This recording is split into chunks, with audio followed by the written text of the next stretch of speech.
నేను వీడియో లైబ్రరీలో పైరసీ చేసేవాడిని నేను అమీర్పేటలో. అప్పుడు ఆఖరి రాస్తా అని ఒక సినిమాకి రైడ్ జరిగింది అన్నమాట. టాస్క్ ఫోర్స్ పోలీసులు నన్ను అరెస్ట్ చేసి పంజాగుట్ట పోలీస్ స్టేషన్ లాకప్లో పెట్టారు. అప్పుడు నేను ఒక పిక్ పాకెట్తో కలిసి ఉన్నా దాంట్లో.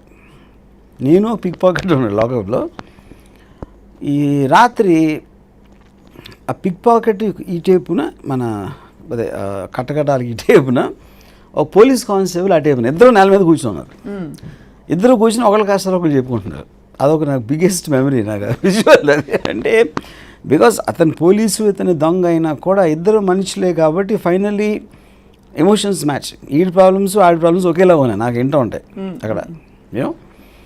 సో దీని అన్నిటి నుంచి ఏంటంటే పోలీస్ అనేది ఒక వ్యవస్థ, ఒక యూనిఫాము, ఒక ఫంక్షన్.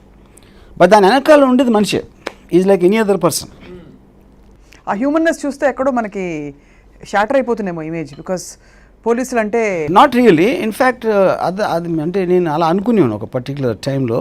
కానీ when you go deeper actually ఇప్పుడు సొసైటీలో ఏది మీరు ఫామ్ చేసినా కూడా ఒక హ్యూమన్ ఆస్పెక్ట్ అనేది లేకపోతే అది నిలబడదు. Because eventually it is dealing with humans.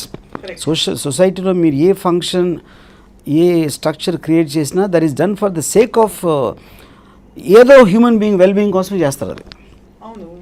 అలాంటప్పుడు it is important they are human beings behind all that functions and ఏదైతే వాళ్ళకు ఉన్న రెస్పాన్సిబిలిటీస్ పవర్స్ ఉన్నాయో దాని వెనకాల ఒక హ్యూమన్ బీయింగ్ లేనప్పుడు actually it will defeat the purpose of that you know. So అక్కడ ఒక పోలీస్కి క్రిమినల్కి మెయిన్ డిఫరెన్స్ ఏంటంటే క్రిమినల్ అనేవాడు ఆడ థాట్ వచ్చినప్పుడు ఏం చేయాలి, ఎట్లా ఎగ్జిక్యూట్ చేస్తాడు, ఎంత డేంజరస్ పని చేస్తాడు అనే దాంట్లో ఉంటుంది. అతను ఇండిపెండెంట్గా ఉంటాడు. పోలీస్ అనేది ఒక ఎవాల్వింగ్ సిస్టమ్ అది. అవును. ఎప్పుడైతే అక్కడ పోలీస్ వ్యవస్థ అనేది ఇంపార్టెంట్ అనేది ఒక సివిల్ సొసైటీలో గమనించి దాన్ని పెట్టారు, అక్కడి నుంచి అది నేర్చుకుని క్రైమ్స్ నుంచి క్రిమినల్స్ నుంచి అలా it will keep on developing you know. So అది ఈచ్ పోలీస్ మెన్ వెనకాల ఒక 100 years ఆఫ్ ఎఫర్ట్ ఉంటుంది. ఎందుకంటే పోలీసింగ్ అనే వర్డ్ అక్కడి నుంచి వచ్చింది యూనో. ఏ పరిస్థితుల్లో ఎందుకు ఎవడు క్రైమ్ చేస్తాడు, అలాంటి క్రైమ్ చేయకుండా ఎట్లా ఆపాలి అని కంటిన్యూస్ స్టడీ ఉండి ఒక సైన్స్ లాగా అడ్వాన్స్ అవుతూ ఉంటుంది. దట్ ఈస్ చూస్తూ కూర్చుంటే అక్కడ దొంగతలు అయిపోతున్నాయి, దొంగలు చేయాల్సిన చేసేస్తున్నారు కదా మరి. అఫ్కోర్స్ చేస్తారు. అంటే ఇప్పుడు పాయింట్ ఏంటంటే సపోజ్ కొన్ని క్రైమ్స్ జరుగుతున్నాయి అనుకోండి, పోలీస్ లేకపోతే ఇంకా ఎన్ని ఎక్కువ జరుగుతాయని మనం ఆలోచించాలి. కానీ పోలీసు ఉన్నా కూడా జరుగుతున్నాయి అనేది అది కరెక్ట్ కాదు. ఎంత బాగా చెప్పారు నిజమే. కానీ మీరే చాలా సందర్భాల్లో పోలీసుల కంటే దొంగలు బాగా తెలివైన వాళ్ళు కాబట్టి దొంగతనాలు ఎక్కువ అవుతున్నాయి. తెలివైన ఇది నాట్ కరెక్ట్ వర్డ్, కానీ definitely individual criminal will be bigger than the individual police officer. మనిషిగా నేను చెప్పేది అలాగే ఇప్పుడు పోలీస్ ఆఫీసర్ ఇందాక చెప్పింది వ్యవస్థ ఉంది, తనకి టెక్నాలజీ ఉంది, స్ట్రక్చర్ ఉంది, తనకి various governmental support, license, revolver ఉంది, ఇన్ని ఉన్నాక ఆ మొత్తం స్ట్రెంగ్త్ ఆఫ్ ద స్టేట్ ఉంది. క్రిమినల్ ఆడ ఒకడే వాడుకున్న లిమిటెడ్ పవర్లో డెసిషన్ తీసుకుని ఆడొక ఏదో పని చేస్తున్నాడు, what ever that crime is you know.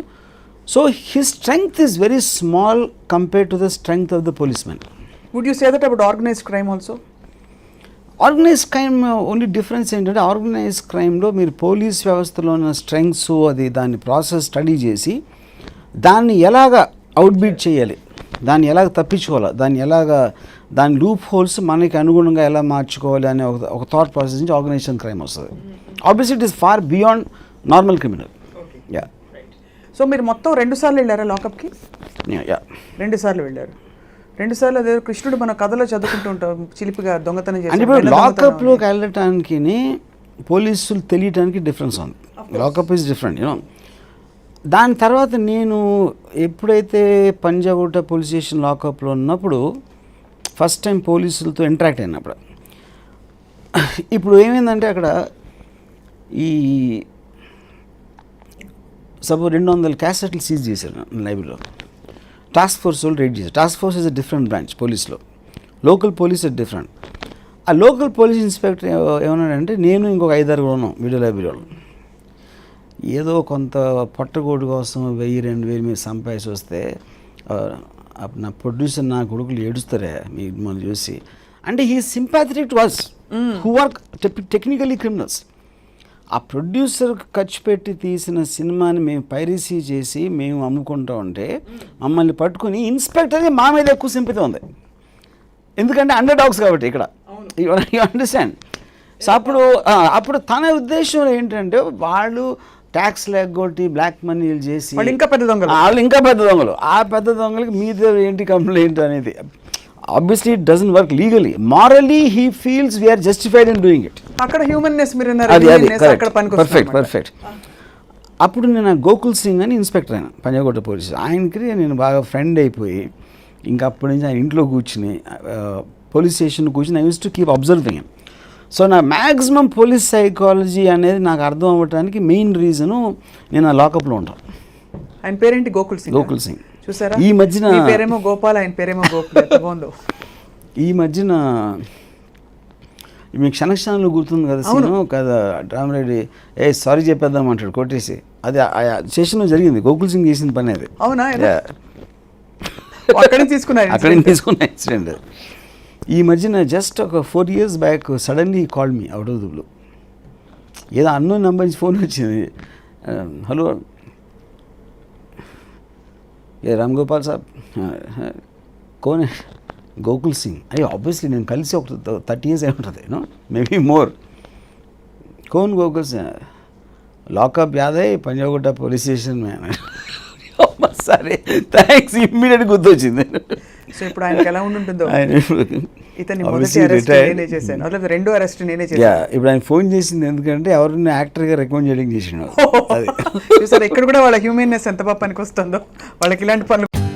For more updates, like, comment, subscribe to our channel. Hey darlings, గంటని click చేయడం మర్చిపోకండి.